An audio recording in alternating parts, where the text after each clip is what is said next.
Faites-vous partie de ces gens qui ouvrent les yeux à la seconde où leur réveil retentit? Ou êtes-vous comme moi, minimum 5 alarmes différentes, toutes savamment repoussées, avant de me lever enfin, en retard et en panique? Grosso modo, j'ai pas un réveil, j'ai un plan d'éveil. Un savant mélange de sonneries préprogrammées et de chansons que je ne peux plus m'encadrer. Et c'est là que vous découvrez que c'est insupportable de dormir avec moi.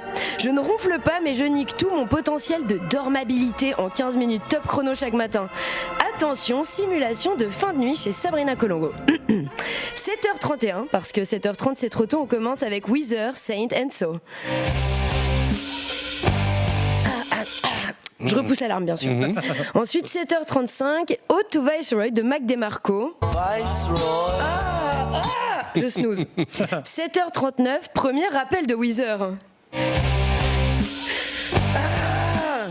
7h40, troisième réveil, cette fois-ci c'est la sonnerie Apple Voyage.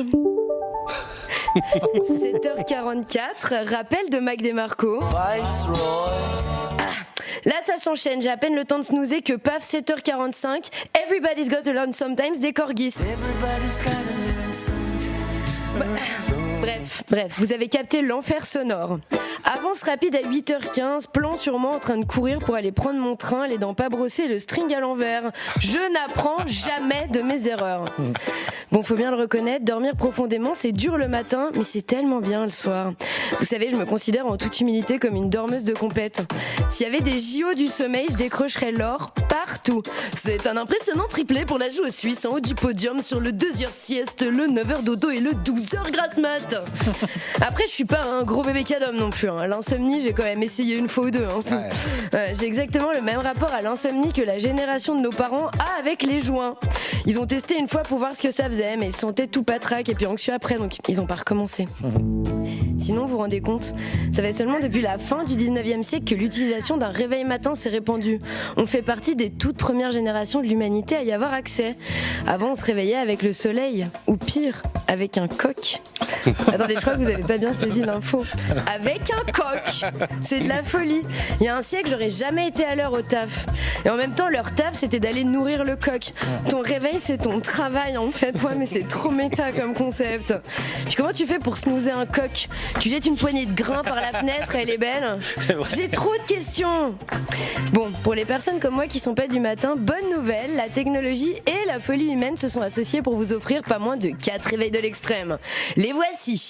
Numéro 1, le Pavlok Shock Clock 3. Un bracelet qui envoie des décharges électriques. Bah super, bravo. Avec un peu de chat, cette thérapie aux électrochocs soignera aussi mon hystérie au passage. Bon, deuxième réveil de l'extrême, l'application Nuge, qui exige que vous releviez un défi matinal, comme par exemple courir dans votre cuisine pour scanner un code barre collé sur un objet. Si vous échouez, votre compte bancaire sera débité et l'argent reversé à une association de votre choix. C'est très très bien. J'aime bien l'aspect défi caritatif, mais bon, je suis humoriste, donc dormir beaucoup et gagner peu, ça fait déjà intrinsèquement partie de ma vie en fait.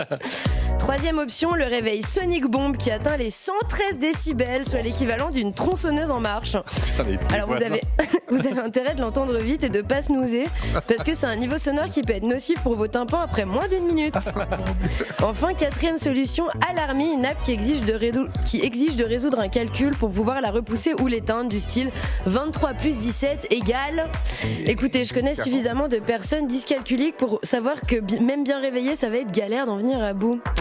Honnêtement, pour arriver à adopter l'un de ces 4 réveils extrêmes, faut vraiment être au bout du Rolls.